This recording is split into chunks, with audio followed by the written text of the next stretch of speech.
सहनौ भुनक्तु सह वीर्यं करवावहै तेजस्विनावधीतमस्तु मा विद्विषावहै। ॐ शान्ति शान्ति शान्तिः। हरिः ॐ।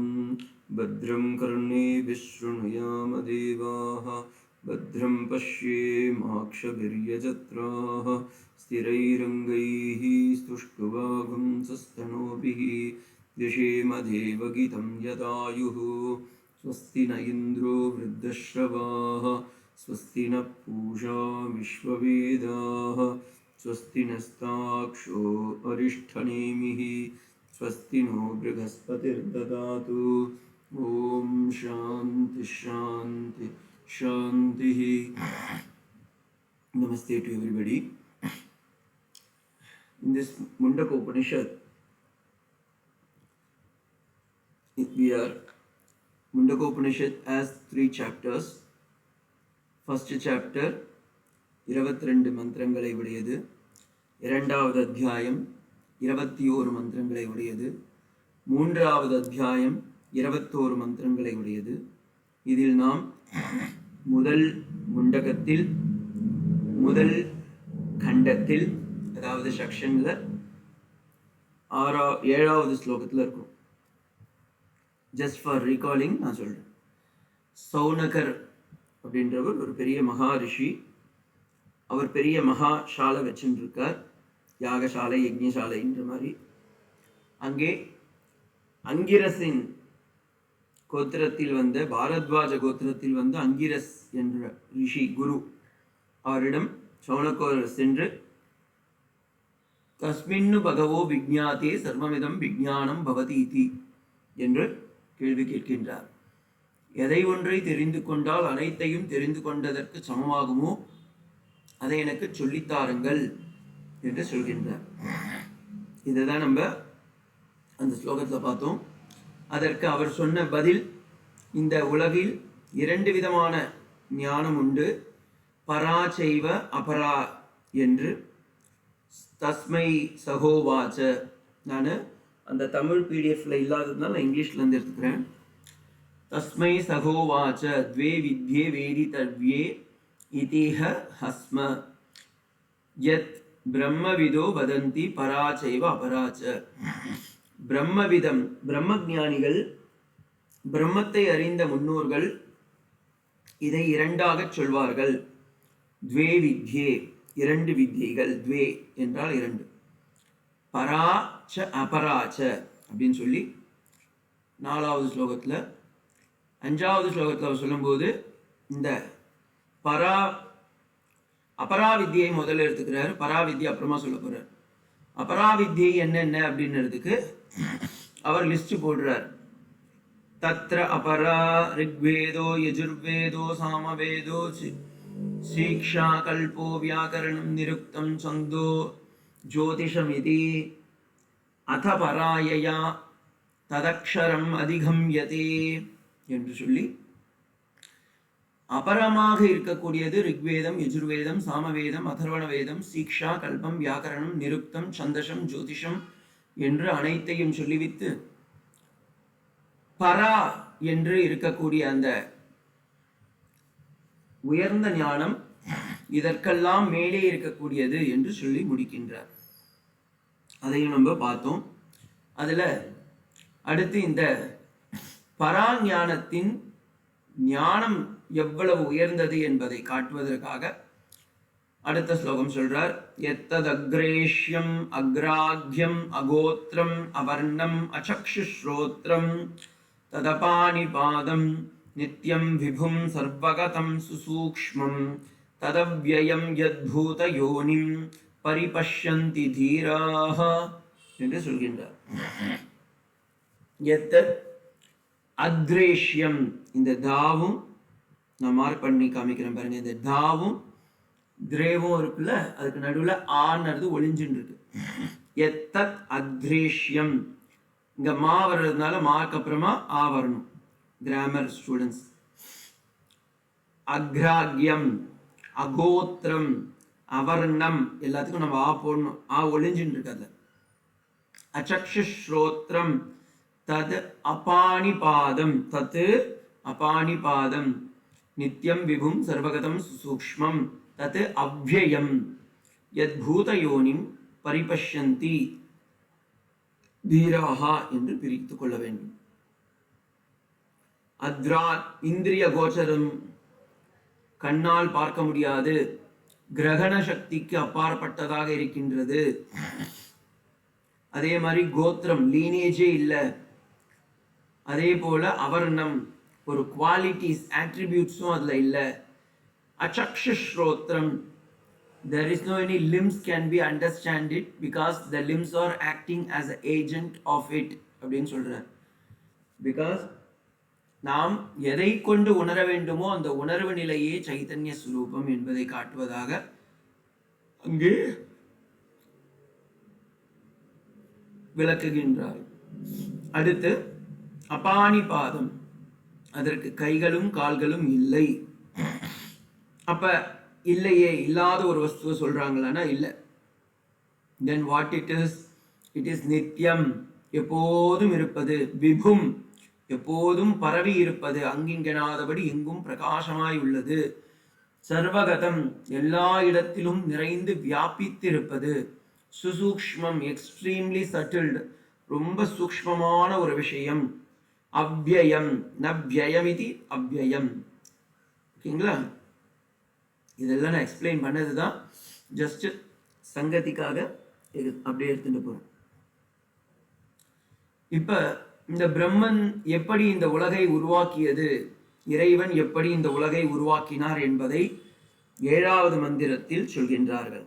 அதுதான் 7வது மந்திரம். பாருங்க. யதோர்ணநாபிஸ்ருஜதே கிருண்ஹதே ச யதா பிருதிவ்யாம் ஓஷதயஸ் சம்பவந்தி யதா சதபுருஷ க்லேஷலோமானி ததாக்ஷராத் சம்பவதீஹ விஸ்வம். யதோர்ணநாபி, யத ஊர்ணநாபிஹி, ஊர்ணநாபின்றது என்ன? லூதாக்லேடக, எட்டுக்கால் பூச்சி. இங்கே இறைவன் எப்படி இந்த உலகை சிருஷ்டித்தான் என்பதை 3 விதமான எடுத்துக்காட்டோடு விளக்குகின்றது இந்த வேதம். யதோர்ணநாபி, ஊர்ணநாபினா ஸ்பைடர். இந்த எட்டுக்கால் பூச்சி தன்னுடைய வாயிலிருந்தே வலைகளை பின்னுகின்றது. ஒரு காரியத்தை செய்ய வேண்டும் என்றால் அதற்கு நமக்கு கர்த்தா, கர்மா, சாமகிரீகம் என்று 3 தேவை. செய்பவர், செயல், அந்த செயலுக்கு தேவையான சாமான்கள், சாமகிரிகள். ஒரு தோசை போடணும்னா தோசைக்கல், மாவு, தோசையை சுடுறதுக்கு ஒரு ஆள், தோசை செய்கிற ஒரு வேலை. அதே போல் ஒரு பானையை செய்யணும்னா பானை, மண், குயவன், சக்கரம், கம்பு, தண்ணி, அதெல்லாம் சாமகிரிகள். அப்ப எந்த ஒரு செயலையும் செய்வதற்கும் 3 நபர்கள் தேவை, 3 பொருட்கள் தேவை. செய்பவன், செயல், அந்த செயலுக்கு தேவையான பொருட்கள். ஆனால் இந்த உலகை எப்படி பகவான் செய்தான் என்றால், அவனே செய்பவன், அவனே கர்த்தா, அவனே அந்த பொருட்களாகவும் இருக்கின்றான். அது எப்படி சாமி அப்படின்னு கேட்டா, அதற்கு வேதம் சொல்லும் எடுத்துக்காட்டி இந்த 3. எப்படி ஒரு சிலந்தி தன் வாயிலிருந்தே அந்த சிலந்திக்கு வலைக்கு தேவையான பொருட்களை எடுத்து வருகின்றதோ, தருகின்றதோ, அதுபோல யதோர்ணநாபி, அப்ப சககாரிகாரமா நிமித்தகார இது பிளஸ் கர்த்தா 3மாகவும் அவனே இருக்கின்றான் என்பதை இதன் மூலம் காட்டுகிறது. யதா பிருதிவ்யாம் ஓஷதய சம்பவந்தி, இந்த உலகில் உள்ள ஸ்தாவர ஜங்கமத்திற்கெல்லாம் அவை முளைத்து வேர் துளிர்க்க வேண்டுமென்றால் வேர் அப்படியே வச்சிருந்தீங்கன்னா மீன்ஸ் விதை அப்படியே வச்சிருந்தீங்கன்னா ஒன்றும் முளைக்காது. அந்த விதை கூட மண்ணு சேர்க்க வேண்டும், தண்ணீர் சேர்க்க வேண்டும், தட்பவெட்ப வேண்டும், அப்பொழுதுதான் அது முளைக்கும். அப்ப இந்த உலகம் உருவாவதற்கு நமக்கு இறைவன் அப்படி இப்படி இந்த உலகை உருவாக்குவதற்கு அவன் எதையெல்லாம் எடுத்துக்கொண்டான் என்றால் எதையும் எடுத்துக்கொள்ளவில்லை. அவனே உருவாக்கி அவனே அதில் பிரவேசித்து விட்டான். தத் சிருஷ்டாத தேவா அனுப்ராவிஷத்து என்று சொன்னேன். அதற்கு இரண்டாவது எக்ஸாம்பிள் எடுத்துக்காட்டு. மூன்றாவது யதா சத புருஷ கிளேஷ லோமானி. ஒரு மனிதனின் உடம்பில் வளரக்கூடிய ரோமங்கள், முடி, நகம், இது எதற்கு எக்ஸாம்பிள் கொடுத்தாங்கன்னா, இறைவன் இந்த உலகை உருவாக்கினான், அதில் அச்சேதனமாகவும் சேதனமாகவும் அவனே இருக்கின்றான் என்பதை காட்டுவதற்காக, இந்த உலகில் எப்படி அச்சேதமானவும் சேத்தனமாகவும் இருக்கின்றான் என்பதை காட்டுவதற்காக புருஷ கிளேஷ லோமானி என்று சொல்கின்றார். ஒரு மனுஷனுடைய உடம்புல இருக்கக்கூடிய முடி, நகம் எல்லாம் வளரும். அதற்கு சேத்தன சுபாவம் உள்ளது, சைத்தன்ய சுபாவம் உள்ளது.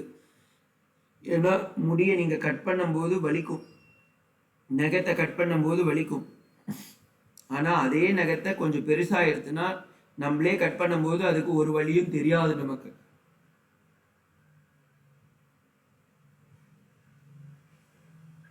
ஒரு எடுத்துக்காட்டா, ஒரு நபர் தன்னுடைய கண்களை தானே வெட்டி கிள்ளி களைவாரா? யாராவது ஒரு நபர்கள் தன்னுடைய நாக்கை தானே கடித்து வெட்டி எடுப்பார்களா? நார்மலா இருக்கிற மனுஷனை பத்தி பேசிட்டு இருக்கு, பண்ண மாட்டா. ஆனா எக்ஸ்ட்ரீம் டிப்ரெஷன்லாம் வரும்போதோ இல்லை டெரரிஸ்டோ பண்றாங்க, அது வேற விஷயம். ஆனா நார்மலா ஒரு மனுஷன் எப்பொழுதும் தன்னைத்தானே துன்புறுத்துவதில்லை, ஏனென்றால் அது வலிக்கும். ஆனால் நம்முடைய உடம்பிலேயே இருக்கக்கூடிய ஒரு சைத்தன்யத்தோடு இருக்கக்கூடிய ஒரு வஸ்து நகமும் முடியும். ஆனால் அதை நாமே வெட்டும்போது அச்சேதனமாக அது மாறிவிடுகின்றது. அப்ப சைத்தன்யமும் அதில் இருக்கின்றது, அச்சேதனமும் இருக்கின்றது. இதை காட்டுவதற்காகத்தான் மூன்றாவது எடுத்துக்காட்டு. முதல் எடுத்துக்காட்டு ஸ்பைடர், சிலந்தி. தண்ணிலிருந்தே அது கூடு கட்டுவதற்கான தேவையான பொருட்களை எல்லாம் எடுத்துக்கொள்கிறது. இரண்டாவது, அது உலகை சார்ந்து உள்ளது, தாவரம் ஜங்கமம் எல்லாம், செடி கொடிகள் எல்லாம். ஆனால் அதற்கு எக்ஸ்டர்னல் ஹெல்ப்பும் தேவைப்படுது. ஆனால் பகவானுக்கு அப்படி இல்லை. மூணாவது, இதுல இன்னொன்னும் இருக்கு. அந்த சின்ன ஆலமரத்துடைய பீஜத்துல தான் பார்த்தீங்கன்னா அவ்வளோ பெரிய ஆலமரமே இருக்கு. என்ன சாமி, ஆலமரம் பல டன்ல இருக்கும், ஆனா இந்த பீஜம், அதோடைய விதை பார்த்தீங்கன்னா ஒரு குண்டுமணி சைஸ் கூட கிடையாது. அப்ப அவ்வளவு பெரிய potentiality of power is hidden in that small seed. Similarly, in the form of God, the entire Milky Ocean is controlled. அதனால தான் இறைவனுக்கு ஈஸ்வரன் என்று பெயர். கண்ட்ரோலர். கண்ட்ரோலர்னா he is the நியந்தா. அப்ப முதல் எக்ஸாம்பிள்ல அவனே நிமித்த உபாதான சககாரண காரணமாக இருக்கின்றான். இரண்டாவது எடுத்துக்காட்டில் ஒரு சிறிய பீஜத்திலிருந்து தான் பெரிய ஆலமரம் வருகின்றது. அதே போல இந்த உலகில் உள்ள அத்தனை ஸ்தாவர ஜங்கமங்கள் அனைத்திற்கும் அவனே ஆதாரம். அதன் உருவம் சின்னதாக இருக்கும், ஆனால் அதன் சக்தி அபாரமாக இருக்கின்றது. மூன்றாவது சொல்லும்போது புருஷ கிளேஷலோமானி, அவனே சைத்தன்யமாகவும் அச்சைத்தன்யமாகவும் இருக்கின்றான் என்று சொல்கின்றார். அதற்கு மேல் ஒரு வார்த்தை ததா அக்ஷரம் சம்பவதீக விஸ்வம் என்று சொல்கின்றார். அப்ப அதுல என்னன்னா, இந்த உலகில் இருக்கக்கூடிய அத்தனை வியாபகம் ஸ்தாவரம் ஜங்கமும் அத்தனையுமாக இந்த பிரபஞ்சத்தையே தன்னுள் வைத்திருக்கின்றார் என்பதை காட்டுவதாக இந்த ஸ்லோகம் உள்ளது. இதெல்லாம் நான் அப்படியே எக்ஸ்பிளைன் பண்ணேன். ஆனால் இன்னைக்கு சப்தம்லாம் ரொம்ப இருந்ததால் நீங்கள் புரிஞ்சுக்கிட்டீங்களான்னு தெரியல, அதனால திரும்ப எக்ஸ்பிளைன் பண்றேன். இன்று 8வது மந்திரம். இன்னைக்கு பார்க்க வேண்டிய மந்திரமே இதுதான். தபசா சீயதே பிரம்ம தபோ ததோன்னம் அபிஜாயதே அன்னாத் பிராணோ மனஸ் சத்யம் லோகா கர்மசு சாம்ருதம். தபசா சீயதே பிரம்ம ததோ ததஹ அன்னம் அபிஜாயதே அன்னாத் பிராணஹ மனஹ சத்யம் லோகாஹ கர்மசு ச அம்ருதம். இந்த ஸ்லோகங்கள் எல்லாம் கொஞ்சம் நம்ம டீப்பா புரிஞ்சிக்க வேண்டிய ஒரு ஸ்லோகம். முதல்ல நான் ஜெனரல் மீனிங்கை சொல்லிடுறேன். அதற்கப்புறமா இதற்கு ஆச்சாரியர்களுடைய அனுகிரகம் பாஷ்யம் இல்லாமல் புரிந்து கொள்வது ரொம்பவும் கடினம். அதனால் ஆச்சாரியருடைய சங்கர பகவத்பாதாலுடைய பாஷ்யத்தையும் சேர்த்து பார்க்கலாம். என்ன மீன்ஸ் பாஷ்யம் ஃபுல்லா இல்லை, எங்கெங்க தேவையோ அந்த இடத்துல வரைக்கும் பார்க்கலாம். தபசா சீயதே பிரம்ம. தப ஃபர்ஸ்ட் நான் ஜெனரலா சொல்லிடுறேன். தபம் என்றால் தவம், இது எல்லாருக்கும் தெரிஞ்ச ஒரு வார்த்தை. தவம், தபசா சீயதே பிரம்ம. அடுத்து தவத்தால் சீயதே. சீயதே அப்படின்னா வளர்கின்றது என்று பொருள். சீயத்தேனா வளர்கின்றது என்று பொருள். ததக அவரில் அதிலிருந்தே அன்னம் சாப்பாடு தோன்றியது. அன்னத்திலிருந்து பிராணன் வந்தது, காற்று. மனம், அதிலிருந்தே மனம் உருவானது. சத்தியம் அதாவது மூலங்கள். சத்தியம்னா இந்த இடத்துல மூலங்கள் என்று பெயர். அடுத்து லோகாஹா. லோகம் என்றால் உலகம். உலகங்கள் எல்லாம் தோன்றியது, 14 லோகங்களும் தோன்றியது. கர்மசு. கர்மம் என்றால் ஆக்ஷன். தமிழ்ல சொல்ற கர்மம் இல்லை, இது சம்ஸ்கிருத கர்மம். கர்மம் என்றால் காரியங்கள். காரியம்னு சொன்னா கூட தமிழ்ல நீங்க காரியம்னா வேற, இறந்தவர்களுக்கு செய்வது காரியம். ஆனால் சம்ஸ்கிருதத்துல காரியம் என்றால் வேலை.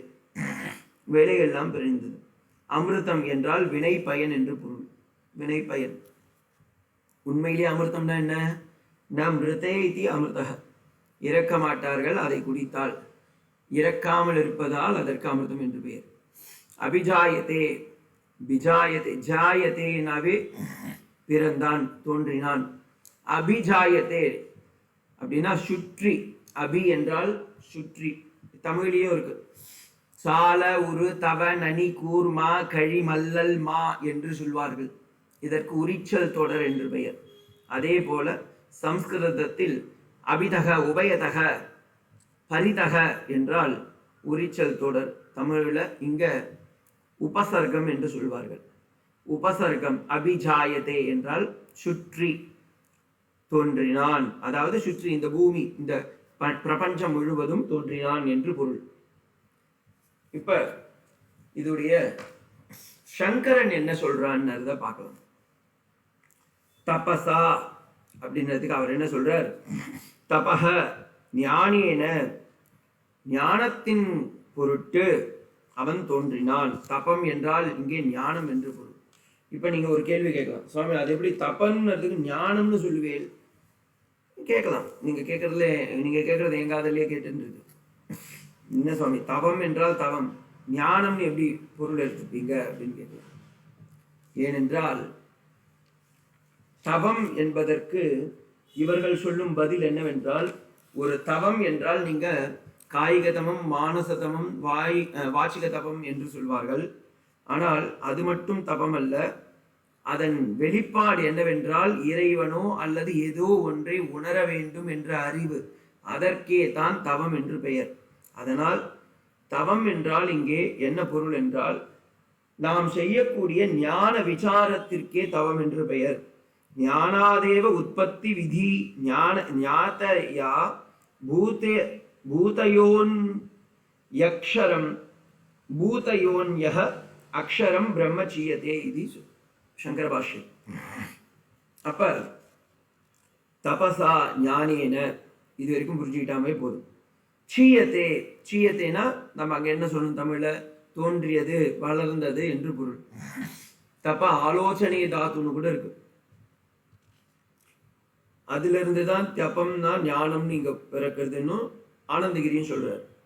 சீயத்தே என்றால் உற்பத்தி விதி ஞாதயா பூதயோஹோ பூதயோ நிரக்ஷரம் பிரம்ம சீயதே. சீயதே உபசீயதே, increase its time, increase its size அப்படின்னு சொல்லுவாங்க. அது பெருத்தது. அதனால்தான் தவம் செய்யும் போது பெருக்கும், அதன் வலிமை பெருக்கும், உடம்பு பெருக்காது. புத்தரோ ஹிரண்யகசிப்புவோ ஹிரண்யாக்ஷகனோ ராவணனோ கும்பகர்ணனோ சிசுபாலனோ தந்தபக்தரனோ எல்லாரும் தபஸ் செஞ்சிருக்கா. எல்லாம் பெருசா ஆயிட்டாங்கன்னா பவர் ஹஸ் இன்க்ரீஸ்ட், அவர்களுடைய சக்தி வெளிப்பட்டது. அது போல இங்கே இன்க்ரீஸ் ஆயிடுச்சு. ஓகேங்களா, சக்தி அதிகமாயிற்று. அதே போல தபம் என்றால் இங்கே அதன் வெளிப்பாடு அதிகமாயிற்று, அதன் சக்தி அதிகமாயிற்று. பிரம்மஹ பிரம்மன் என்றால் இங்கே நிர்குண பிரம்மன். அந்த நிர்குண பிரம்மன் சகுண பிரம்மனாக இறங்கி வந்தது என்பதே இந்த இடத்தில் அவர் காட்டுகின்றார். தபசா சீயதே பிரம்ம, பிரம்மன்னு வச்சுக்கோங்க. ததோ அன்னம் அபிஜாயதே, ததக பிரம்மண பிரம்மணஹ அன்னம் அபிஜாயதே. அன்னம் அப்படின்றதுக்கு இந்த இடத்துல அவரு அத்யேதி புஜ்ஜதே இது அன்னம்ன்றார். எது நம்மை சாப்பிட்டு வாழ்ந்திருக்கின்றதோ அதற்கு சாப்பிட்டு என்ஜாய் வேற பண்ணுறது. நல்ல ஒரு வார்த்தை. அன்னம் அப்படின்னா நார்மலா நம்ம சோறுன்னு சொல்லுவோம், மலையாளத்துல சோறுன்னுவான், தமிழ்ல சாதம். தமிழ்லயும் சோறுன்னு சொல்லுவான், ஆனா கிராமத்துல தான் சொல்லுவான். சோ ததோ ததக அன்னம் அபிஜாயதே. அன்னம் என்றால் இங்கே ததக அன்னம், அன்னம் என்றால் அத்தியதே புஜ்ஜதே இது அன்னம். எது நம்மை சாப்பிட்டு என்ஜாய் செய்கின்றதோ, என்ஜாய் சந்தோஷப்படுகின்றதோ. இப்ப நீங்க வெயில்ல இருக்கே, அப்ப நல்ல ஒரு ice cream vanilla flavour or chocolate flavour எடுத்துன்னு வந்து கொடுத்தா என்ன பண்ணுவேன்? என்ஜாய் பண்ணுவேன். அதனால அதனால ஒன்றும் ஆக போறது இல்லை. அது கொஞ்ச நேரம் தான் நமக்கு நன்மை காமிக்கிற மாதிரி காமிச்சிட்டு போயிடும். அதே போல நாம் ஒவ்வொரு நாளும் காலையில், மதியத்தில், மாலையில், இரவில் ஒவ்வொருவரும் இல்லறத்தில் இருக்கும்போது நல்லறத்தை விட்டு நாம் எல்லாம் என்ன பண்றோம்? சாப்பிட்டு கொண்டே இருக்கின்றோம். உணவில் உணவில் உணவில் அது இல்லைன்றது ஈறுகட்ட எதிர்மறை பேருச்சு. நான் சும்மா சொல்றேன், அப்படிலாம் ஒன்றும் கிடையாது, சும்மா சொல்றேன். நீ சாப்பிடாதன்னு, ஏன்னா நீ சாப்பிட்டா கொலஸ்ட்ரால், பிபி, சுகர் எல்லாம் வரும்பா. சாப்பிடாதுன்னு. ஆனா நம்ம என்ன பண்றோம்? அதெல்லாம் சாப்பிட்டுட்டே இருக்கும். எனவே அதுவும் ஒரு முறை சாப்பிட்டா பரவாயில்ல, 3 முறை 4 முறை சாப்பிட்டோம். அதுக்கு நடுவில் வேற ஏதாவது தின்பண்டங்கள் சாப்பிட்டுட்டே இருப்போம்.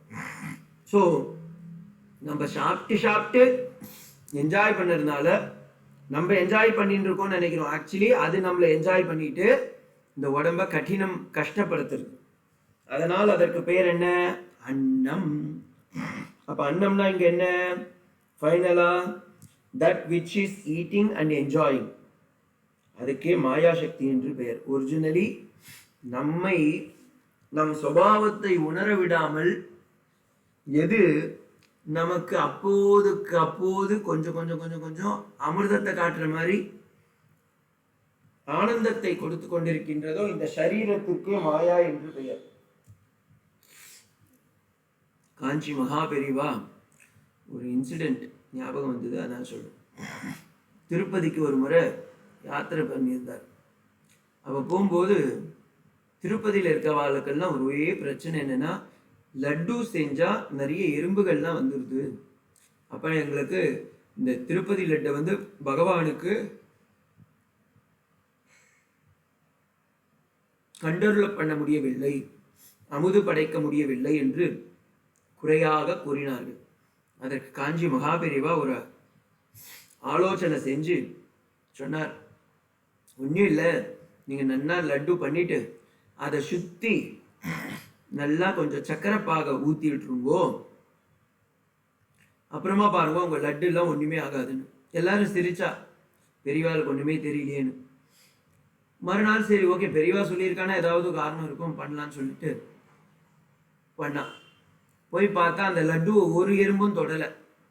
வேற அந்த லட்டுங்களை சுற்றி இருக்கிற அந்த சக்கரைங்கள்லாம் இருக்குல்ல, சக்கரை பாகு, அதை எறும்பெல்லாம் சாப்பிட்டுட்டு திருப்தி ஆகி போயிடுது. அதே மாதிரி தான் அப்புறமா எல்லாரும் போய் பெரியவா கிட்ட நமஸ்காரம் பண்ணி, ஐயோ இவ்வளோ பெரிய தத்துவத்தை சொல்லிட்டே இல்லைன்னும் பொழுது பெரியவா சொன்னா, இது தத்துவம் இல்லைப்பா, நம்ம உடம்பும் அப்படிதான் இருக்கு. எல்லோரும் நாம் சிற்றின்பத்தில் திளைத்து கொண்டு பேரின்பமான அந்த ஆத்மா ஸ்வரூபத்தை விட்டு விடுகின்றோம், அதுல மூழ்க வேண்டும், இந்த எறும்புகள் போலதான் நாமும் வாழ்கின்றோம் என்று சொன்னார். இதுதான் இந்த உபனிஷத்துடைய மெயின் செய்தியே. அன்னாத், அந்த அன்னம் எப்படி, அதேதான், அதனால்தான் அதற்கு அன்னம் என்று பெயர். சங்கர பகவத்பாதால் அதனால்தான் அந்த வார்த்தை யூஸ் பண்றார். அத்தியதே அத்தி புஜ்ஜதே இது அன்னம், அத்தியதே புஜ்ஜதே இது அன்னம்ன்ற, அபிஜாயத்தே உற்பத்தியந்தே. அது இந்த உலகில் உள்ள மாய இன்பங்களை கண்ணு காது மூக்கு வாய் செவி தொக்கு எல்லாம் மூலமாகவும் நமக்கு ஆனந்தத்தை கொடுத்து கொண்டு இறைவனை உணர வேண்டிய, அந்த பேரின்பத்தை உணர வேண்டிய, பரமானந்தத்தை உணர வேண்டிய, பிரம்மத்தை ஆத்மாவை உணர வேண்டிய நாம் இந்த ஷரீர தேகத்தை பிடித்து கொண்டு இறைவனை மறந்து விடுகின்றோம். அதனால்தான் அந்த வார்த்தையை சொல்றாங்க ஆழ்வார்கள், பித்தா பிறைசூடிய பெருமாளே என்னை மறக்க வச்சுட்டியேடாப்பா, என்னை மறக்க வச்சுட்டியே, அப்போடா பைத்தியக்காரனா இருக்கே, ஊரே என்ன பைத்தியக்காரன், ஆனா எனக்கு தான் தெரியும் நான் உன் மேல பைத்தியமா இருக்கேன் அப்படின்னு. அது மாதிரி எவ்வளோ ஆழ்வார்களும் நாயன்மார்களும் அனுபவிச்ச வாக்கு.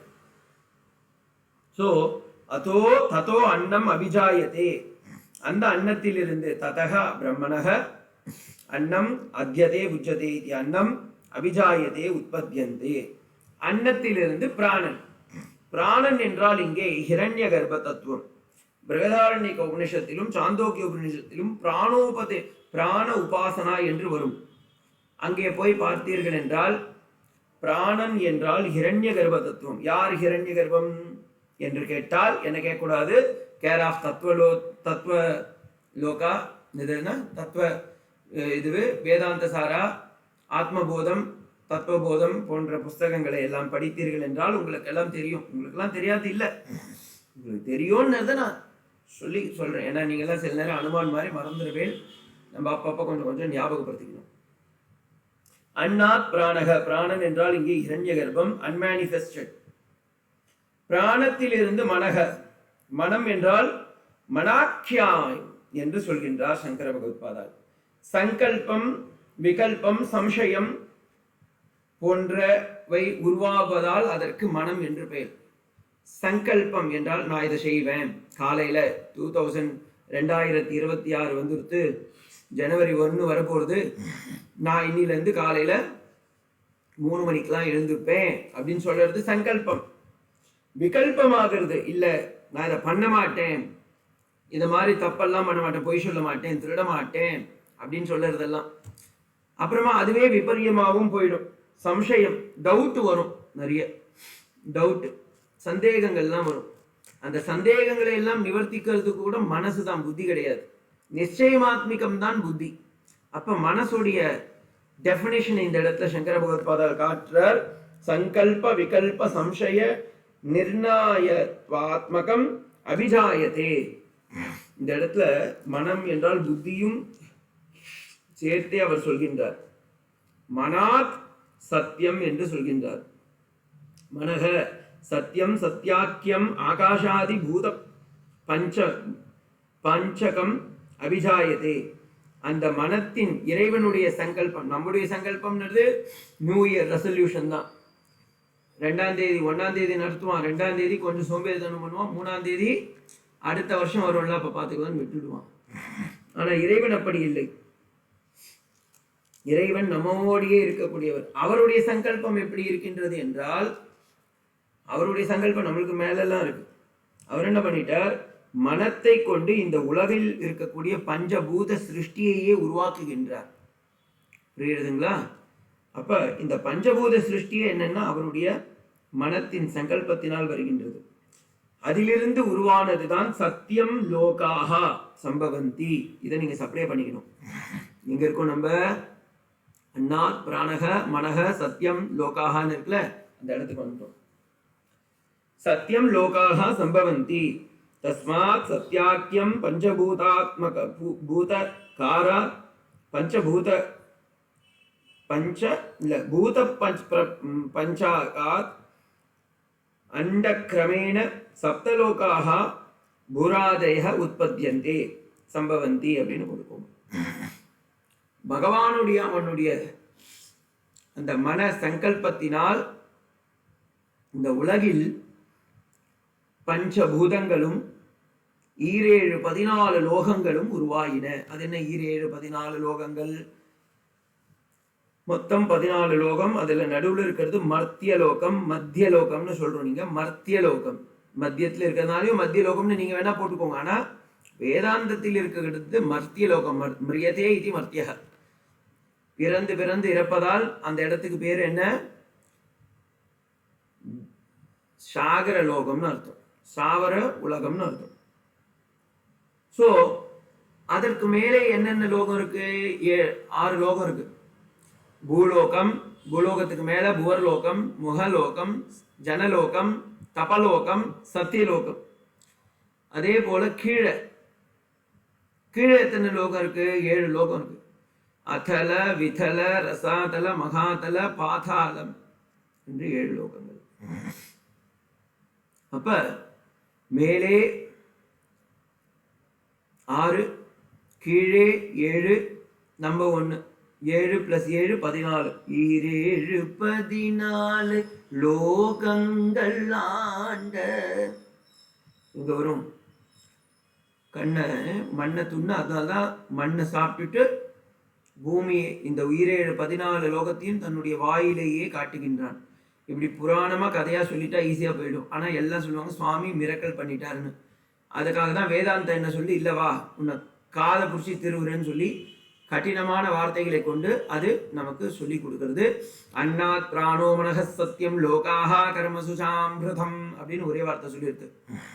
நம்ம தான் அதை புரிஞ்சுக்கணும்னா ஆச்சாரியனுடைய திருவடியில் பற்றி வினயத்தோடு கேட்கும் போது அவர் சொல்லுவார், எப்பா லோகாம்னா இப்படிதான்ப்பா, இதுக்குதான் பார்த்தோம் அப்படின்வார். லோகாஹா பகவச்சனம். சோ அந்த 14 லோகங்களும் உருவானது.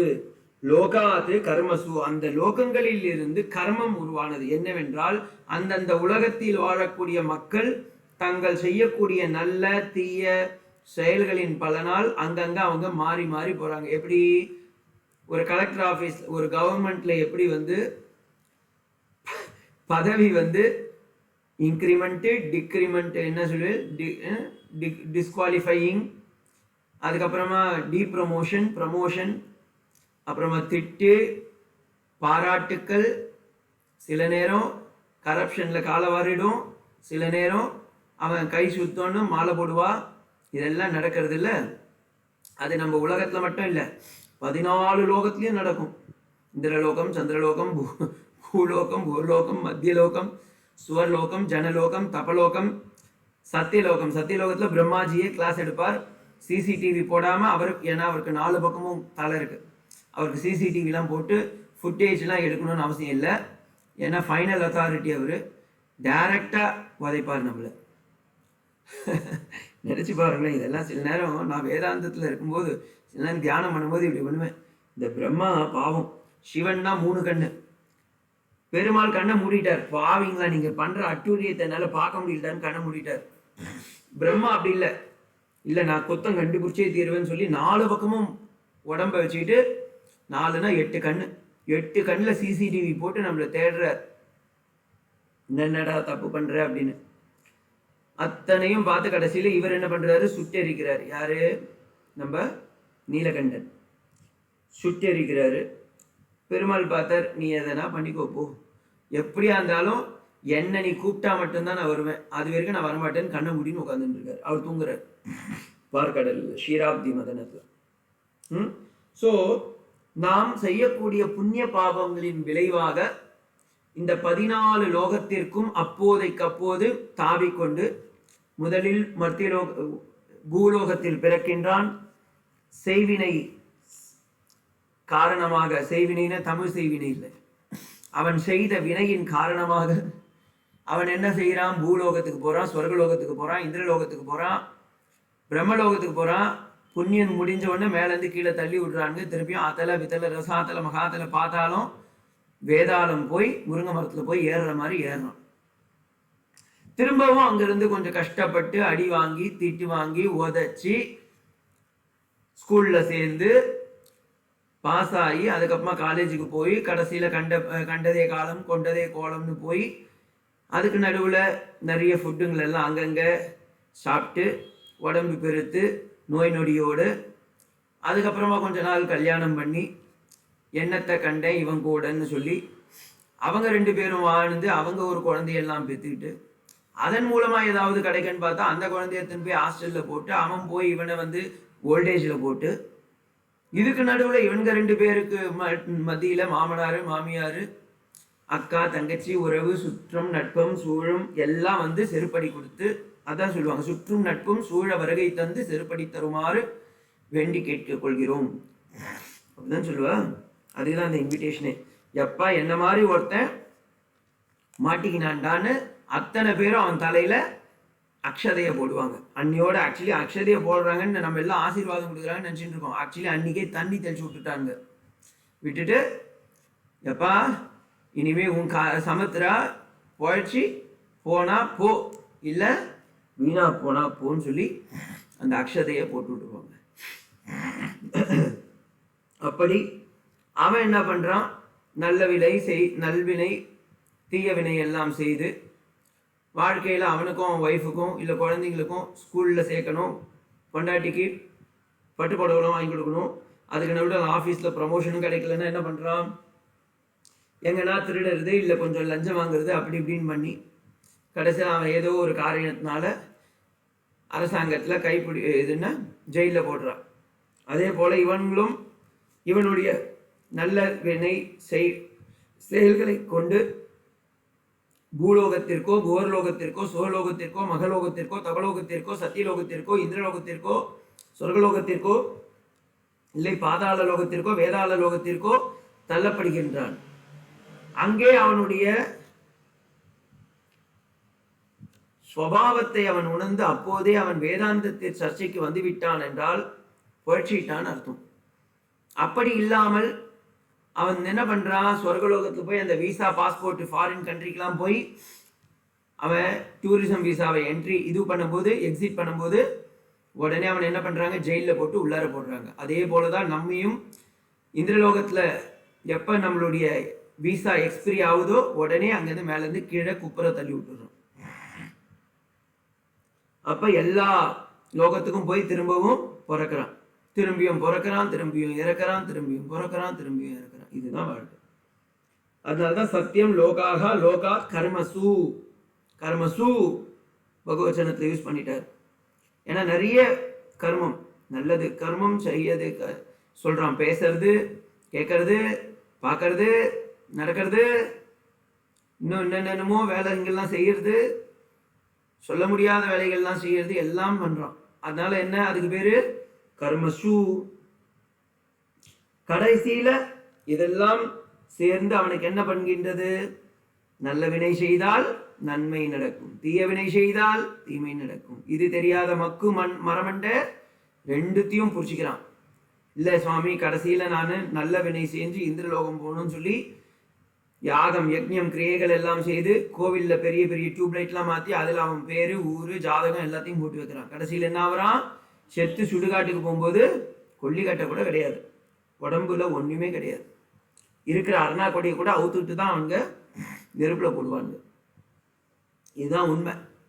அப்போ எதை நாம் கொண்டு வந்தோம், எதை நாம் கொண்டு செல்ல, தேகமே நமக்கு சொந்தம் இல்லாத போது நாம் எதையோ பெரியதாக எடுத்து வந்தோம் என்று நினைக்கின்றோம். நம் செய்யக்கூடிய புண்ணிய பாவம் கூட நமக்கு சொந்தம் இல்லை. இதுதான் உண்மை. அதை தான் இந்த ஸ்லோகம் சொல்கின்றது. கர்மசுச்ச அமிர்தம். அமிர்தம் என்றால் இங்கே வினை பயன், தமிழ் வினை பயன் இல்லை. அம்மா செயல்பாட்டு வினையா செயல் வினையான்னு சொல்றாதீங்க, செய்வினை வச்சிடாதீங்க எனக்கு. சோ கர்மசு அமிர்தம் என்றால் கர்மஜம் பலம் என்று சொல்கின்றார். நாம் எந்த கர்மத்தை செய்கின்றோமோ அதன் பலன். தீமை செய்தால் தீமை நடக்கும், நன்மை செய்தால் நன்மை நடக்கும். அப்ப இதுல இருந்து எப்படி சாமி தப்பிக்கிறது? ரெண்டையும் செய்ய முடியாம இருக்க முடியாது. நான் இப்ப உங்களுக்கு கிளாஸ் எடுத்துட்டு இருக்கேன், வேதாந்தத்தை எடுக்கிறேன். உடனே வேதமாதா எனக்கு அனுகிரகம் பண்ணுவா, கண்டிப்பா பண்ணுவா, உங்களுக்கும் பண்ணுவா, கவலைப்படாதீங்க. பண்ணி என்ன பண்ணுவா? ஆஹா குழந்தாய், இந்த லோகத்தில் இருக்கக்கூடிய வேதங்களை எல்லாம் மறைந்திருந்தது, என்னை இந்த வராக சுவாமி மாதிரி இப்ப ஆன்லைன்ல நீ எனக்கு சேவார்த்திகளை எல்லாம் கூப்பிட்டு என்னை காட்டி அருளுகின்றாயே அப்படின்னு சொல்லி எனக்கு அனுகிரகம் செய்வா, உங்களுக்கும் அனுகிரகம் செய்யட்டும். ஆனா கடைசியில நான் முடிக்கும் போது என்ன பண்ணிடுறேன்? ஸ்ரீராம கிருஷ்ணார்ப்பணம் மஸ்துன்னு சொல்லும் போது அடடா இதை உனக்கு கொடுக்க முடியாதேன்னு சொல்லி அதோடைய பெனிஃபிட் என்ன பண்ணிடுறாரு? குருவுடைய திருவடி இல்ல கூட்டுன்னு போய் விட்டுடுறான். இல்ல சர்வம் பிரம்மார்ப்பணம் பவதோ ஸ்வாஹா என்று சொல்லிவிட்டார், அல்லது சர்வம் கிருஷ்ணார்ப்பணமஸ்து என்று சொல்லிவிட்டால், அப்பொழுது நாம் செய்யக்கூடிய நன்வினையும் தீவினையும் என்ன ஆகின்றது என்றால் இறைவனிடம் சென்று நாம் அந்த எதிலிருந்து இந்த அனைத்தும் பெறப்பட்டதோ அவனிற்கே நாம் திரும்ப கொடுக்கின்றோம். இதுக்கு ஒரு எக்ஸாம்பிள் சொல்றேன். எப்ப நம்ம அப்பா அம்மா ரொம்ப சந்தோஷம் அடைவானா, நீங்க நல்லா யோசிச்சு பாருங்க, இதை உண்மையா இல்லையா நீங்களே கூட கமெண்ட்ல எனக்கு சொல்லுங்க. ஒரு நல்ல ஒரு குழந்தை வீட்டை விட்டு வெளியவே போவாது, படிக்கவே போவாது, எல்லா இடத்துலையும் எப்பவுமே அமைதியா இருக்கிறது. ஆனா அப்பா அம்மாவுக்கு தெரியாம அதுவே அவங்க அம்மாவுக்கு, எஸ்பெஷலி அப்பாவை கூட விட்டுருங்க, சும்மா ஒரு எக்ஸாம்பிளுக்கு புரிஞ்சுக்கிறதுக்காக சொன்னேன். அம்மாவுக்கு கேட்காமையே அம்மாவுக்கு எந்த கலர் ரொம்ப பிடிச்சிருக்கு அப்படின்றத பார்த்து அவங்களுக்கு ஒரு நல்ல பட்டு புடவை, டபுள் பார்டர், அம்ச பார்டர் வச்சு டபுள் பார்டர்ல ஒரு பட்டு புடவை, மஞ்சள் கலர்லையோ சிவப்பு கலர்லையோ பச்சை கலர்லையோ, அது அவங்க இஷ்டம், எடுத்துன்னு போய் அந்த குழந்தை கொடுக்கும்போது அவன் கொடுக்குற சேலரிலையோ இல்லை அவன் கொடுக்குற ட்ரீட்லையோலாம் அந்த அம்மா ரொம்ப என்ஜாய் பண்ண மாட்டான். ஆனால் தன்னுடைய மகன் தனக்கு ஒரு சேலையை வாங்கி கொடுக்கும்போது, ஒரு சேலைன்னா ஒரு ட்ரெஸ்ன்னு வச்சுக்கோங்களேன், any costume for that matter, அந்த குழந்தை எடுத்துன்னு போய் சர்ப்ரைஸ் கிஃப்ட்னு கொடுக்கும்போது அந்த அம்மா எவ்வளோ சந்தோஷப்படுவா. அதுபோல இந்த வேத மாதாவானவள் நாம் இந்த அதர்வண வேதத்தை கற்கும் போதும் முண்டக உபனிஷத்தை கற்கும் போதும் அவளுக்கு ரொம்ப அளப்பரியான ஒரு சந்தோஷம் என்னன்னா, அடடா இந்த பூலோகத்துல பூமண்டலத்தில் 14 லோகத்தில் பூமண்டலம், அந்த பூமண்டலத்தில் இந்தியா, ஆசியா கான்டினென்ட், அதில் இந்தியா, அதில் இந்தியாவில் தமிழ்நாடு, அந்த தமிழ்நாட்டில் ஒரு இடம், அந்த இடத்துல ஒரு கார்னர் ரோடு, அந்த ரோட்டில் ஒரு வீடு, அந்த வீட்டுக்குள்ளார 4க்கு 4 ரூமு, அந்த ரூமுக்குள்ளார உட்காந்துட்டு என் குழந்தை எங்கேயோ இருந்து வேதாந்தம் என்னை கூப்பிடுறானே அப்படின்னு அவன் அனுகிரகம் பண்ணுவான். இந்த அனுகிரகம் பண்ணும்போது தான் நமக்கு ரொம்ப இது. ஆனால் நம்ம அதை என்ன பண்ணிடுறோம்? பகவான்கிட்டயே கொடுத்துரும் போது, ஆஹா இதை கூட அந்த குழந்தை ஏத்துக்கலையே அப்படின்னு சொல்லி பகவானுக்கு இன்னும் சந்தோஷம் ஆகும். அதனாலதான் சித்தஸ்ய சுத்த ஏ கர்மா நது வஸ்தூபலப்யதே என்று சொல்கின்றார். அந்த செய்யும் தியாகம், அதனால்தான் அவர்களுக்கு தியாகேனைகே அமிர்தத்வமானஷு, தியாகத்தின் மூலமாகவே நாம் அமிர்தத்தை அடைய முடியும். அமிர்தம் என்றால் இங்கே குடிக்கக்கூடிய அமிர்தம் இல்லை, சோமபானம் சுராபானம் மாதிரி இது ஒரு அமிர்தம், ஒரு குடிக்கிற பொருள். உண்மையான இறப்பில்லா நிலை எப்பொழுது வரும் என்றால் இம்மார்டாலிட்டி என்று சொல்வார்கள். அது எப்பொழுது வரும் என்றால் நாம் அனைத்தையும் தியாகம் செய்யும் பொழுது. செய்யும் வேலை செய்பவன் நான் என்ற எண்ணத்தையும் தியாகம் செய்யும் பொழுதுதான் இறைவனுடைய பரிபூர்ண கட்டாட்சத்திற்கு ஆட்படும். அப்ப இதுல சிருஷ்டியுடைய ரகசியத்தை இந்த இடத்துலயே இந்த சின்ன ஸ்லோகம் நினைச்சோம். ஆனா பாருங்க எவ்வளவு பெருசு இருக்கு, எவ்வளவு பெரிய தாத்பரியத்தை இந்த ஸ்லோகத்துல வச்சிருக்காரு. தபஸ் என்றால் ஆஸ்டிரிட்டி, பிரம்மன். பிரம்மன் அவ்யாகிருத பிரம்மன், அன்மேனிஃபெஸ்டட் பிரம்மன், உருவாகாத நிலையில் இருக்கக்கூடிய மண்ணை போல இருக்கிற இடம். பானை உருவாகிறதுக்கு முன்னாடி இருக்கிறது மண்ணு. அது போல இந்த உலகம் உருவாவதற்கு முன்பு இருந்த ஒரு அவ்யாகிருதம், அன்மேனிஃபெஸ்டட். அதில் தபஸ், அதன் தபஸ் நான் ஆலோசனை தாத்து, ஞானத்தின் மூலமாக இந்த உலகம் அன்னத்திலிருந்து மாயையிலிருந்து பிறக்கின்றது. ஏன் பகவானே சொல்றான், மாயாது பிரகிருதி வித்திம் ஆயினம் து மகேஸ்வரம். இந்த உலகம் உருவாக வேண்டும் என்றால் சுத்த பிரம்ம பராத்பரராம் அடுத்து வர வேண்டும் காலாத்மகபர மேஸ்வரராம். அப்பதான் சேஷனாகவும் சேஷியாகவும் நாம் அடைய முடியும். சேஷ குண தல்பகராம். அப்ப அந்த பரபிரம்மஸ்வரூபம் 99.99 கோல்டு மண்ணு மாதிரி இருக்கும். அதை வச்சு நீங்க ஆபரணம் பண்ண முடியாது. அது கூட கொஞ்சம் காப்பரை கலக்கணும், அப்பதான் அது நல்ல கட்டித்தன்மை வரும். அதே போல இந்த சுத்த பிரம்மத்தோடு சேரும்போது மாயா உபகிதம் செய்கின்றது. அது கலக்கும் போதுதான் இதற்கு ஈஸ்வரன் என்று பெயர். நியந்தா, கண்ட்ரோலராக இருக்கின்றான். நம்ம எல்லாம் அடக்கி ஆள்பவனாக இருக்கின்றான். அந்த இறைவனை நாம் காணும் பொழுது பிராணன், ஹிரண்ய கர்ப்ப தத்துவத்திலிருந்து சூக்ஷ்ம பிரபஞ்சம் உருவாகின்றது. அந்த சூக்ஷ்ம பிரபஞ்சத்திலிருந்து மனசு, சமஷ்டி லெவலில் இருக்கக்கூடிய இந்த மனம் உருவாகின்றது. அந்த மனத்திலிருந்து சத்தியம், உண்மை, சத்து பிளஸ் யஜம், 5 விதமான சூக்ஷ்ம ஸ்தூல பூதங்கள் எல்லாம். என்ன 5 பூதங்கள்? சுவாமி எனக்கு தெரியும், எங்க மாமனார் மாமியார் ஒரு பூதம், என் ஒய்ஃப் ஒரு பூதம், என் குழந்தை ஒரு பூதம், நான் ஒரு பூதம். அந்த பூதம் நீங்க எல்லாமே குடும்பத்துல இருக்கிறது. வேதாந்தத்துல 5 பூதம் இருக்கு. என்னென்ன பூதம்? ஆகாஷாத் வாயு, வாயுர் அக்னி, அக்னிர் ஆபக அப்ச பிருத்திவி, பிருத்திவ்யாம் ஓஷதேக. பஞ்சபூதங்கள். அக்னி நாமலையார், ஆபக காளஹஸ்தி, ஆபக திருவாணி திருநான, அது என்ன ஊரு? திருச்சி பக்கத்துல. சரி, ஓகே. ஜலம், ஜல தத்துவம். அடுத்து காத்து, காளஹஸ்தி. பிருத்திவி, ஏகாம்பரேஸ்வர். ஆகாசம் நேற்று தான் நடந்தது, திரு சிதம்பரம், சித் அம்பரநாதர். அப்ப பஞ்சபூத ஸ்தலங்களிலும் பகவான் இருக்கின்றான் என்பதை இங்கே நாம் சுட்டி காட்டுவது. இங்கே எதற்குனா, அந்த 5 பிரபஞ்சத்திலும் அவன் இருக்கின்றான். சூக்ஷ்ம பிரபஞ்சம், காரண பிரபஞ்சம், லிங்க சரீரம், சூக்ஷ்ம சரீரம் எல்லாம் வேதாந்தத்தை படிச்சிருக்கேன்.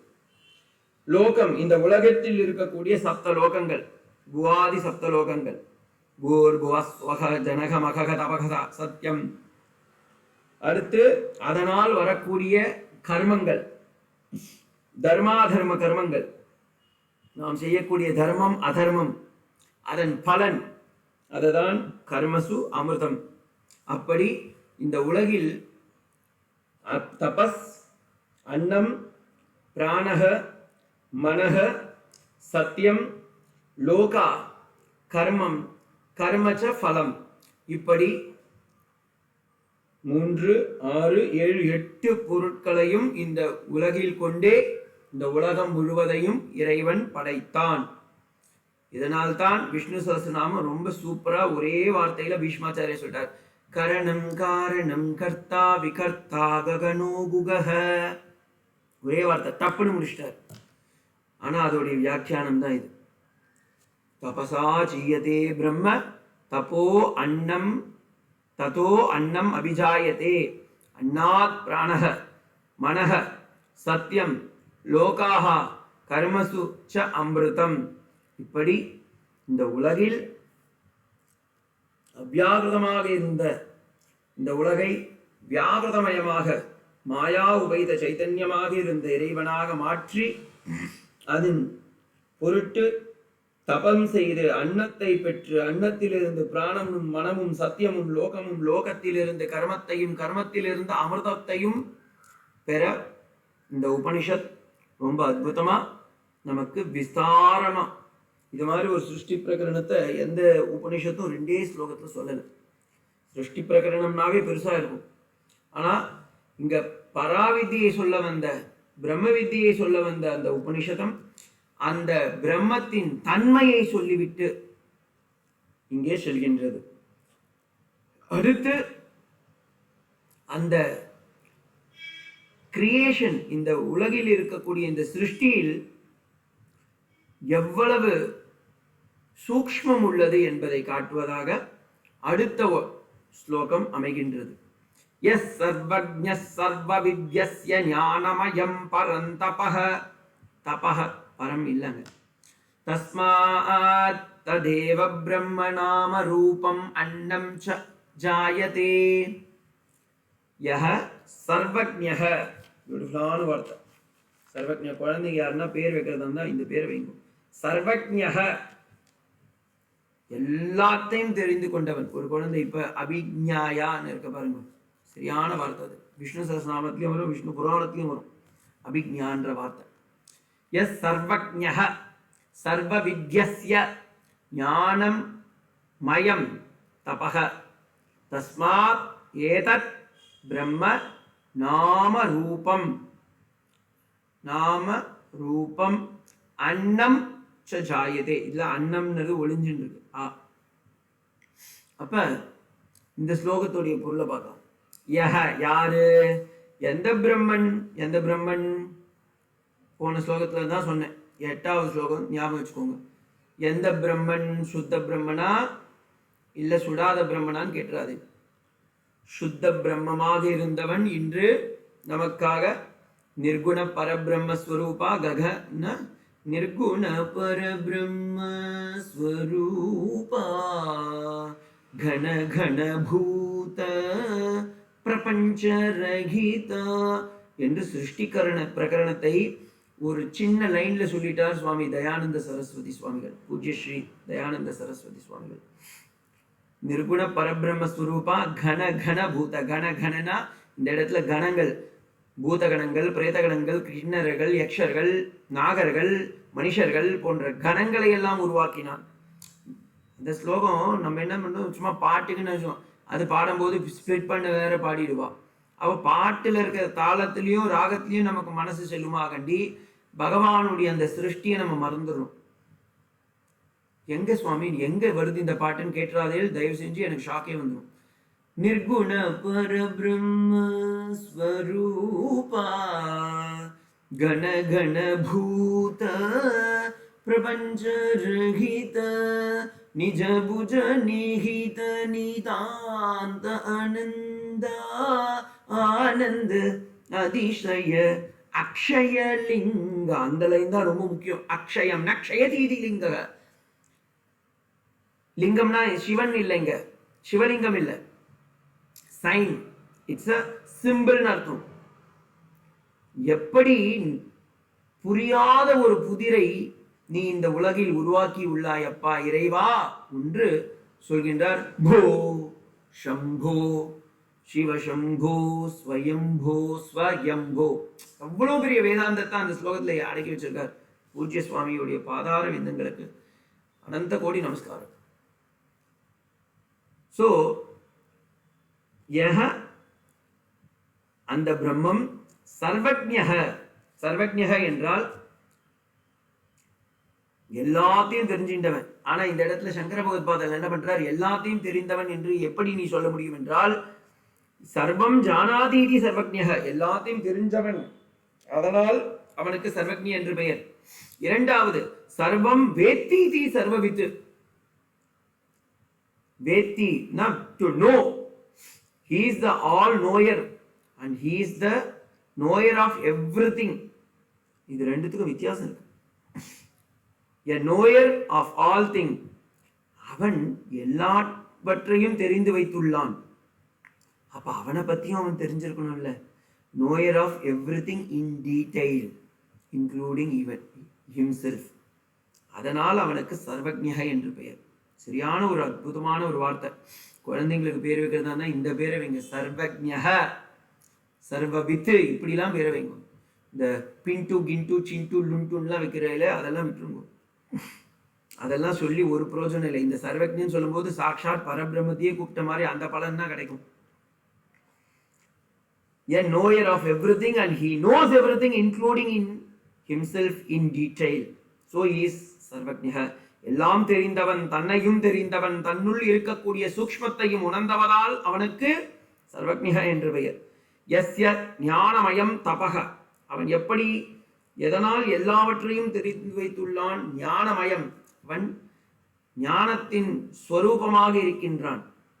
ஞானம் என்றால் ஞானம் பல வகை, அதுலேயே நிறைய வெரைட்டி இருக்கு.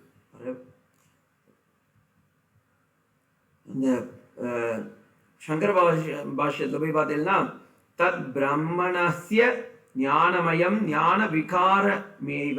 மயம் என்றால் இங்கே மயட், விகாரார்த்தே மயட் என்றும் பிராச்சுரார்த்தே மயட் என்றும் சம்ஸ்கிருதத்தில் உள்ளது. For the benefit of the Sanskrit grammar students, மயம் என்றால் மயட் என்ற பிரத்தியம். இந்த மயட் பிரத்தியம் எப்போ வரும்னா சஃபிக்ஸ், விகாரார்த்தத்திலும் வரும், விகாரார்த்தே மயட், பிராச்சுரார்த்தே மயட் என்றும் சொல்வார்கள். இதில் இரண்டிலும் அவன் இருக்கின்றான் என்பதை காட்டுவதாக இந்த இடத்தில் சங்கர பகவத் பாதால் சொல்றார், தது பிரம்மஸ்ய ஞானமயம் ஞான விகாரமேவ. விகாரார்த்தே மயத்தினத அப்படியே பாதஞ்சலியிலிருந்து எடுத்துடுறார். எடுத்து இங்க இடத்துல சூச்சகமா சொல்றார் ஞான விகாரணமேவ என்று. சார்வ லக்ஷண சார்வஜ்ஞ லக்ஷணம் தபக நாயா சாக்ஷ லக்ஷணம். Brahman, who is made up of knowledge, is consistent, and he is the omniscient, omnipresent and omniscient of everything without any effort he has taken. Therefore he is known as what? Brahman. அந்த இறைவன் ஞானமயத்தினால் எப்படி இருக்கின்றான் என்றால் தானே தானே அதை தத்துவம் தானே என்று அதை நாம் அறிவிப்பதற்கும் அவனே பொருள்.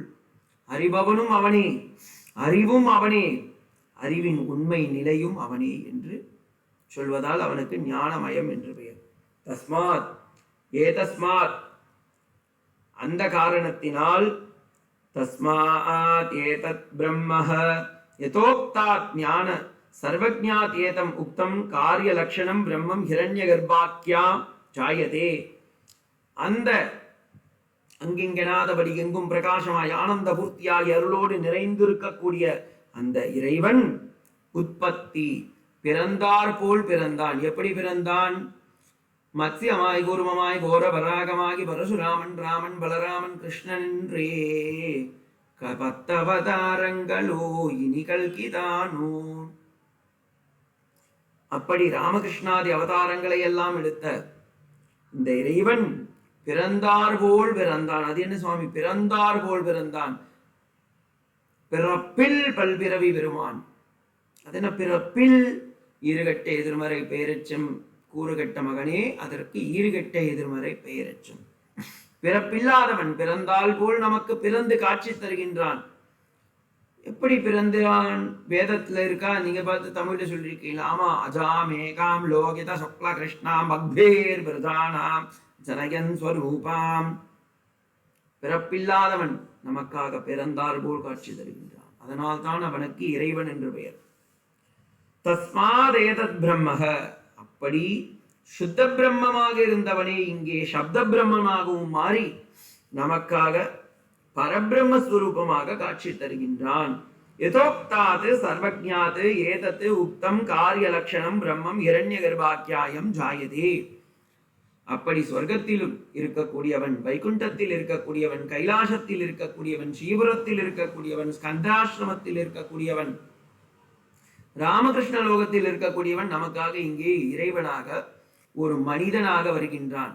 அதனால்தான் கண்ணன் பிறக்கும் போது ஸ்ரீமத் பாகவதத்தில் சுகாச்சாரியா சொல்கின்றார், ஐயோ 7 14 லோகத்திலும் மாயா முனிவரும் அறிய முடியாத ஒரு பரம்பொருள் இங்கே நமக்கு கட்ட கருப்பா வந்து பிறந்திருக்கே. என்ன மாதிரி ஒரு வார்த்தை, ஐயோ பிறந்துருத்தே. அவர் அப்படியே கண்ணை திருன்னு முழிச்சுட்டு இருக்கார். என்ன ஒரு வார்த்தை. அதே போல ராமன் பிறக்கும் போதும் வசிஷ்டர் ஐயோ பகவானே நீ பிறந்துட்டியா அப்படின்னு ஓடி வந்து பார்த்து ஆலிங்கனம் பண்ணிக்கிறார். ஏன்னா யாரும் மனத்தாலும் வாக்காலும் சொல்ல முடியாத ஒரு பொருளை நமக்கு இப்படி 4 கைகளோடு காட்சி தருகின்றானே அப்படின்றார். அப்படிதான் இருக்கு பாகவதத்திலையும் சரி ராமாயணத்திலையும். நாம ரூபம், அவன் நாம ரூபம். நாமம் என்றால் பெயர். நாமம்னா நெத்தியில இட்டுக்கிற நாமம் சொல்லாது. தமிழ்ல நாமம், சம்ஸ்கிருதத்தில் நாமம் என்றால் பெயர். ரூபம் ஒரு ஃபார்ம். சுக்லம் நீலம் இத்தியாதி. நாமம்னா தேவதத்தக, சுரேஷக, ராஜேஷக, தேவதத்தக, மகேஷக, அப்படி இருக்கக்கூடிய பேரு. அவன் தான் இப்ப பிரம்மா, விஷ்ணு, மகேஸ்வரன், பார்வதி, பராசக்தி, லக்ஷ்மி, சரஸ்வதி போன்ற நாமங்களை எல்லாம் எடுத்துக்கொண்டு வருகின்றான். ரூபங்களை எல்லாம் எடுத்துக்கொண்டு வருகின்றான். ஸ்வரூபத்தை எடுத்துக்கொண்டு வருகின்றான். அவனில் இருந்து, தன்னில் இருந்து விரீகி போன்ற அன்னங்களை எல்லாம் உருவாக்குகின்றான். விரீகியாதி லட்சணம், பாடிஃபீல்ட், பார்கி எல்லாம் உருவாக்குகின்றான். அதனால் அவன் ஜாயதே உற்பத்தியதே, பிறப்பே இல்லாத பெருமான் நமக்காக இந்த உலகை தோற்றுவித்து இந்த உலகில் உள்ள ஜீவராசிகளையும் உருவாக்கி அந்த ஜீவராசிகள் புண்டு உறங்கி புஷித்து வாழ அத்தனையும் கொடுத்து நம்மையும் வாழ வைக்கின்றான். அதனால் அவனுக்கு இறைவன் என்று பெயர். அதனால் தான் அவனுக்கு சார்வலக்ஷணம், சர்வஜ்ஞ லக்ஷணம், சார்வலக்ஷணம். சர்வஜ்ஞஸ்ய பாவக சார்வக, சார்வஜ்ஞ தஸ்ய லக்ஷணம் சார்வஜ்ஞ லக்ஷணம் என்று பெயர். ஏன் இங்கே சார்வலக்ஷணம் வந்தது? ஞானமயம், சர்வஜ்ஞ சர்வவித் என்று சொல்கின்றார்கள். அப்ப இதோடைய அன்வயம் எப்படி புரிந்து கொள்ள வேண்டும்? யக சர்வஜ்ஞ சர்வவித் அஸ்தி யஸ்ய தபஹ ஞானமயம் பவதி தஸ்மாத் ஏதத் பிரம்மம் நாமம் ரூபம் அன்னம் ச ஜாயதே. திரும்ப சொல்றேன். யக சர்வஜ்ஞ சர்வவித் அஸ்தி அஸ்ய யஸ்ய தபஹ ஞானமயம் பவதி தஸ்மாத் ஏதத் பிரம்மம் நாம ரூபம் அன்னம் ச அபிஜாயதே. ஜாயதே அப்படின்னு இருக்கு. ஜாயதே என்றால் உடனே ஒருத்தன் வேதாந்தில இருந்து கேட்பான், சாமி பிறந்துட்டான்னா அப்ப இறந்திருப்பானே. அவன் பிறந்தார் போல் பிறந்தான். இதை எங்க நீங்க பார்க்கலாம்னா பகவத்கீதாவுடைய இன்ட்ரோடக்ஷன்ல உபோத்காதையில போய் சொல்லும் போது சங்கர பகவத் பாதால் சொல்லியிருப்பார். சன் அப்படின்ற ஒரு பிரத்யத்தை யூஸ் பண்ணிடுவார். தேவக்கியாம் வாசுதேவஸ்ய, தேவக்கிக்கும் வாசுதேவனுக்கும் பிறந்தார் போல் பிறந்தானே. எப்படி? ஏன் சாமி பிறந்தானே, கண்ணன் பிறந்தான் என்று எல்லோருக்கும் தெரியுமே. என்ன இல்ல, அவன் பிறப்பே இல்லாதவனப்பா. பிறப்பே இல்லாத எம்பெருமான் நமக்காக பிறந்தார் போல் பிறந்து உள்ளானே என்று சொல்வதால் அந்த இடத்துல சன் என்ற ஒரு பிரத்யத்தை சொல்லியிருப்பார். அதை எல்லாரும் நம்ம புரிஞ்சுட்டோமோ இல்லையோ, வெள்ளைக்காரன் புரிஞ்சுட்டான். அதனால்தான்ப்பா குழந்தைங்களுக்கெல்லாம் சன்னு பேர் வைக்கிறான். ஒரு ஆம்பளை குழந்தை பிறந்துட்டானா என்ன, சன்னுன்னு வைக்கிறான். ஏன்னா அவனும் பிறப்பில் பிறந்தார் போல் பிறந்து பகவான் நம்ம கிட்ட இருந்து பிடிச்சு அவனை ஒன்று நீக்கிடுவான், இல்லை நம்மளை நீக்கிடுவான். அவனும் இவனும் 2 பேரும் கடைசி வரைக்கும் உயிரோடு இருக்க போறது இல்லை. அதனால்தான் இந்த முட்டா பசங்க இதை தெரிஞ்சுக்காம sir I got a son அப்படின்வான். அப்ப என்ன அர்த்தம்? பகவான் உனக்கு ஒரு கிஃப்ட் அனுப்பிச்சிருக்கான். என்ன கிஃப்ட்? இருக்கிற மாதிரி இருக்கும் ஆனா இருக்காது. எது? நீயும் இருக்க மாட்டான், அவனும் இருக்க மாட்டான். அதனாலதான் அதுக்கு பேரு சன். SUN. ஓகேங்களா? SON சன், SUN சன் இல்ல. SUN சன் இஸ் பரமாத்மா. அது எப்போதும் இருக்கக்கூடியது. பாலிடிக்ஸ் பேசல, நல்லா ஞாபகம் வச்சுக்கோங்க. I am telling about the சூரியன், ஆதித்யன் அப்படி வச்சுக்கோங்க. என்ன சூரியன் சொன்னா கூட தப்பாயிடும். ஆதித்யன். தமிழ்நாட்டில் இருக்க சூரியன் மறைந்து விடும். ஆனால் உலகத்தில் இருக்கக்கூடிய ஆதித்யம் எப்போதும் இருப்பான், பிரத்யட்சமாக இருக்கக்கூடிய இறைவன். ஆனா நம்ம என்ன பண்ணிட்டோம், லௌகிகத்துல இருக்கக்கூடிய SON சன்னை பிடிச்சிட்டு இருக்கோம், SUN சன்னை விட்டுறோம். அதுதான் இங்க வேதாந்தம் நமக்கு சொல்லி தருகின்றது. அப்ப இந்த முதல் அத்தியாயம் இதோடு பூர்த்தி அடைகின்றது. நம்மளும் பூர்த்தி பண்ணிக்கிற நேரம் வந்துருக்கு. சோ இந்த முதல் அத்தியாயத்தின் சுருக்கம் என்னவென்றால், சௌனகன் சிஷ்யன் அங்கிரஸ் குரு, குருவை நோக்கி சிஷ்யன் சென்று அங்கே எனக்கு எதை ஒன்றை தெரிந்தால் அனைத்தையும் தெரிந்து கொள்ள முடியுமோ அந்த வித்தியை சொல்லித்தாருங்கள் என்று கேட்க, அதற்கு இந்த உலகில் 2 விதமான வித்தைகள் உள்ளது என்று நான் சொல்லவில்லை அப்பா, என்னுடைய மூதாதையர்களும் பிரம்மத்தை அறிந்தவர்களும் சொல்லி தந்திருக்கின்றார்கள், அதை நான் உனக்கு சொல்லித் தருகின்றேன் என்று சொல்லி அதில் பராவித்யா என்றும் அபராவித்யா என்றும் 2 சொல்கின்றார். அபராவித்யை முதலில் சொல்லி அது ஒன்றும் உதவாத கல்வி, ஏட்டிக்கு சுரக்காய் கறிக்கு உதவாது என்று இந்த உலகில் உள்ள அத்தனை ஞானங்களையும் சொல்லி அதனால் ஒரு அறிவும் வராது நமக்கு என்பதை தெல்ல தெளிவாக உணர்விக்கின்றது அபராவித்யா. பராவித்தியை பற்றி சொல்லும் போது அது எப்படியாப்பட்டது என்பதையும், அந்த பிரம்மத்திலிருந்து இறைவன் எப்படி தோன்றினான், அந்த இறைவனிலிருந்து எப்படி இந்த சிருஷ்டி தோன்றியது, அவனே முழுமுதல் காரணமாகவும் சககாரிக காரணமாகவும் உபாதி காரணமாகவும் நிமித்த காரணமாகவும் கரணம் காரணம் கர்த்தா விகர்த்தா ககனோ குகக என்று இறைவனே எல்லாமாகவும் இருக்கின்றான் என்பதை சொல்லி, எதனால் இந்த உலகத்தை அவன் தோற்றுவித்தான், இல்லாத ஒன்றை இருக்கும்படி காட்டுகின்றானே, தானே பிறக்காத ஒன்றுவன் தன்னைத்தானே உருவாக்கி காட்டுகின்றானே, இப்படி ஜப்படி. அதனால்தான் ரமணர் தன்னுடைய அக்ஷர மணிமாலையில அந்த வார்த்தையை யூஸ் பண்ணுவார். ஜப்படி வித்தியெல்லாம் காமிச்சுட்டு இருக்கியேடாப்பா பகவானே, இந்த உலகத்துல உலகம்னு காமிக்கிறான உலகமே இல்லையே, பிரம்மம் தானே இருக்கு. சரீரம்னு காமிக்கிறிய, இந்த சரீரமே இல்லையே, பிரம்மம் தானே இருக்கு.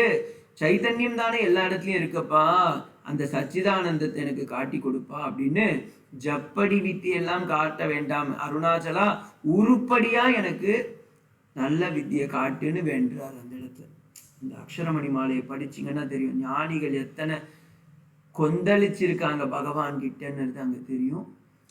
ஓம் பத்ரம் கர்ணே விஷ்ணுயாம தேவாஹ பத்ரம் பஷ்யேமாக்ஷபிர்யஜத்ராஹ ஸ்திரைரங்கைः ஸ்துஷ்டுவாகும்சஸ்தனூபிः யசேம தேவகிதம் யதாயுः ஸ்வஸ்தி ந இந்திரோ விருத்தஸ்ரவாः ஸ்வஸ்தி ந பூஷா விஸ்வவேதாः ஸ்வஸ்தி நஸ்தாக்ஷோ அரிஷ்டநேமிः ஸ்வஸ்தி நோ ப்ருகஸ்பதிர்ததாது.